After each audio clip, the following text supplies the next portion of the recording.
Application of derivatives എന്ന ചാപ്റ്ററിലെ ഒരു ക്വസ്റ്റ്യനാണത്. വരാനുള്ള ചാൻസ് വളരെ കുറവാണ്. അത് നമുക്ക് നോക്കി നോക്കാം.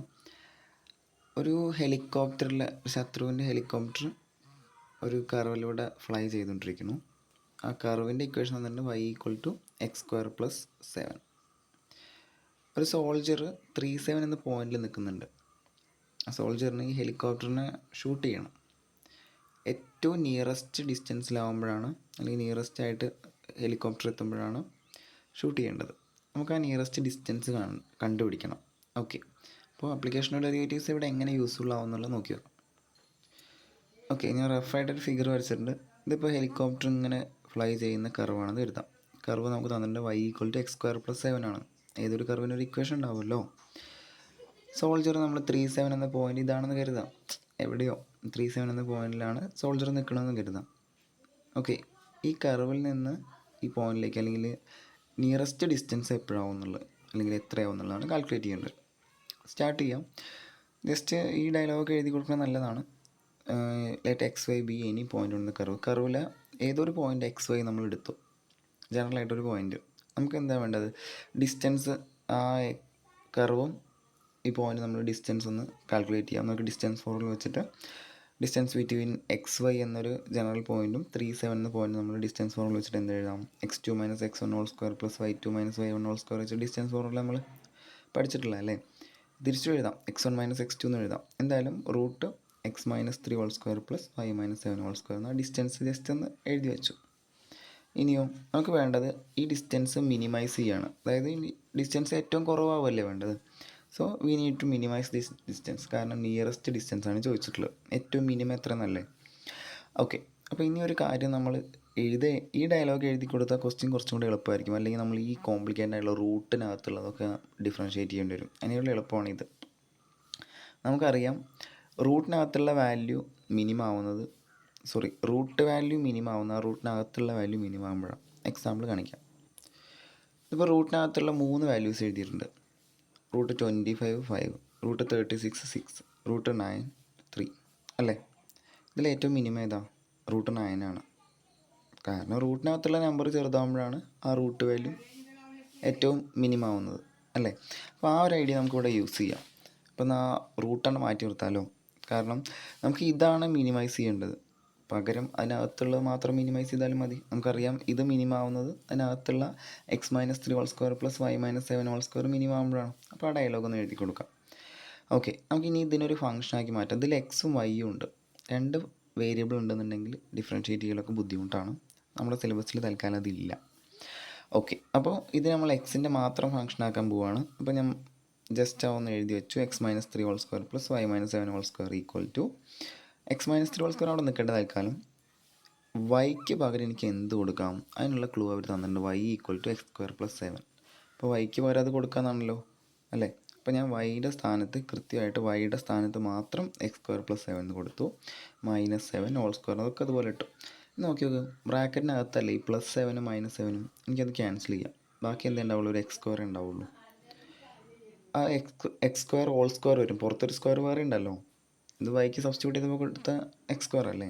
അപ്പോൾ x - 3² + x²² x - 3² + x² എന്ന് പറഞ്ഞാൽ x⁴ 2 × 2 അല്ലേ? ഇപ്പോൾ നോക്കി നോക്കി, ഈ ഫംഗ്ഷനിൽ എക്സും വൈയും ഉണ്ട്. ഇതിൽ എക്സും വൈയും ഇല്ലല്ലോ, എക്സ് മാത്രമേ ഉള്ളൂ. അപ്പോൾ നമുക്ക് എന്ത് ചെയ്യാം? ഈ ഫംഗ്ഷനെ മിനിമൈസ് ചെയ്യാം. ഓക്കെ, അപ്പോൾ അതിന് വേണ്ടിയിട്ട് ഞാൻ ഇതിന് f(x) എന്ന് പേര് കൊടുത്തു. Let f(x) = x - 3² + x⁴. ഇനി എന്ത് ചെയ്തു? x - 3² a - b² വെച്ചിട്ട് എക്സ്പാൻഡ് ചെയ്തു. a² - 2ab 6x + b² 9 അല്ലേ? +x⁴. ജസ്റ്റ് ഒന്ന് റീഅറേഞ്ച് ചെയ്ത് എഴുതി. ഏറ്റവും വലിയ പവർ ആദ്യം കൊണ്ടുവന്ന് x⁴ എഴുതി, പിന്നെ x² എഴുതി, പിന്നെ -6x എഴുതി, പിന്നെ 9 എഴുതി. അപ്പോൾ നമുക്ക് ഈ f(x) ഒരു പോളിനോമിയൽ ഫംഗ്ഷനായി കിട്ടിയത്. അപ്പോൾ ഡിഫറൻഷ്യേറ്റ് ചെയ്യാനൊക്കെ എളുപ്പമാണ് അല്ലേ? അപ്പോൾ അതിന് വേണ്ടിയിട്ടാണ് ഇത്രയും ചെയ്തത്. നമുക്ക് ഡിഫറൻഷ്യേറ്റ് ചെയ്യേണ്ട അല്ലെങ്കിൽ ക്രിട്ടിക്കൽ പോയിൻറ്റ്സ് കണ്ടുപിടിക്കേണ്ട ഫംഗ്ഷൻ കിട്ടി. ഈ ഒരു ഫംഗ്ഷൻ ഉണ്ടാക്കിയെടുക്കൽ തന്നെയാണ് ഏറ്റവും വലിയ ടാസ്ക്. അത് കിട്ടിക്കഴിഞ്ഞാൽ എല്ലാ ക്വസ്റ്റ്യനിലും സെയിം ആണ്. ഡെറിവേറ്റീവ് കാണാം. അപ്പോൾ ഡെറിവേറ്റീവ് എന്ന് പറഞ്ഞു കഴിഞ്ഞാൽ x⁴ 4x3, x² 2x, 6x six -6 9 0. ഇപ്പോൾ ഡെറിവേറ്റീവ് കണ്ടുപിടിച്ചു. ഇനി ക്രിട്ടിക്കൽ പോയിൻറ്റ്സ് കാണാൻ വേണ്ടി ഡെറിവേറ്റീവ് ഈക്വൽ ടു 0 എന്ന് കൊടുക്കുക. f ഡാഷ് ഓഫ് എക്സ് 0 എന്ന് പറഞ്ഞു കഴിഞ്ഞാൽ ഈ derivative 4x³ + 2x - 6 equal to 0 എന്ന് കൊടുക്കാം. ഇനി നമുക്ക് എന്താ വേണ്ടത്, ഇത് എവിടെയൊക്കെ 0 ആവുന്നുള്ളത്. ഓക്കെ, ഇതൊരു തേർഡ് ഡിഗ്രി പോളിനോമിയലാണ്. ഓക്കെ, നമ്മൾ ഒരുപാടൊന്നും ഇക്വേഷൻസ് അതിന് പഠിച്ചിട്ടുമില്ല, കാരണം ഇത് തേർഡ് ഡിഗ്രി സോൾവ് ചെയ്യാനൊന്നും നമ്മൾ പഠിച്ചിട്ടേ ഇല്ല. അപ്പോൾ ഇത് കോമൺ ആയിട്ട് ഔട്ട് സൈഡ് എടുക്കാനും ഇല്ല.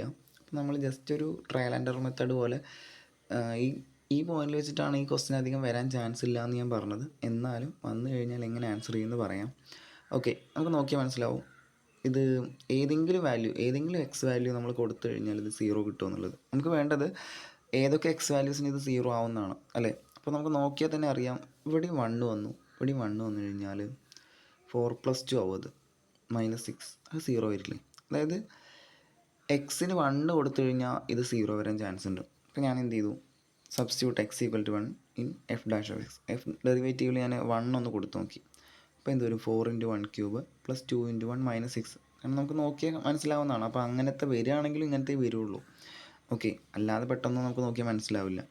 അപ്പോൾ 4 × 1³ പറഞ്ഞാൽ 4ന് 2 × 1 2 - 6 = 6 - 6 0.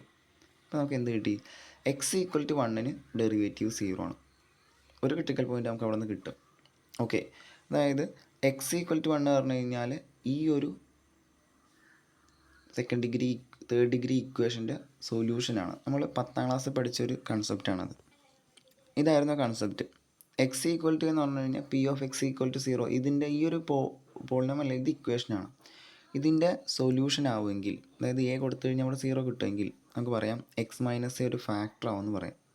p(x) എന്ന പോളിനോമിയലിൻ്റെ ഫാക്ടർ ആവുമെന്ന് പറയാം. ആ ഒരു കൺസെപ്റ്റ് നമുക്ക് ഇവിടെ യൂസ് ചെയ്യാം. ഓക്കെ, അതായത് x = 1 ഇതിൻ്റെ സൊല്യൂഷനാണെന്ന് കിട്ടി, കാരണം അതിൽ കൊടുത്തപ്പോൾ 0 കിട്ടി. അങ്ങനെയാണെങ്കിൽ x - 1 ഇതിൻ്റെ ഒരു ഫാക്ടർ ആവുമെന്ന് പറയാം. 4x³ + 2x - 6.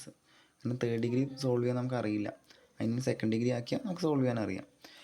ഓക്കെ, ഇനി നമുക്ക് ബാക്കിയുള്ള ഫാക്ടറുകൾ ഏതൊക്കെയാണ് കണ്ടുപിടിക്കണം. അതും എന്താണെന്ന് പറയാം. നമ്മുടെ കയ്യിൽ 16ൻ്റെ ഒരു ഫാക്ടറാണ് 5 എന്നറിയാം അല്ലേ.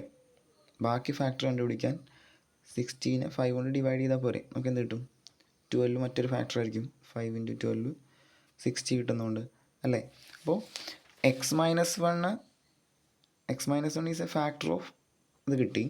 അപ്പോൾ ബാക്കിയുള്ള ഫാക്ടർ കാണാൻ വേണ്ടിയിട്ട് നമ്മൾ അടുത്ത് ചെയ്യേണ്ട സ്റ്റെപ്പാണ് 60ക്ക് പകരം ഇവിടെ 4x³ + 2x - 6 ആണ്.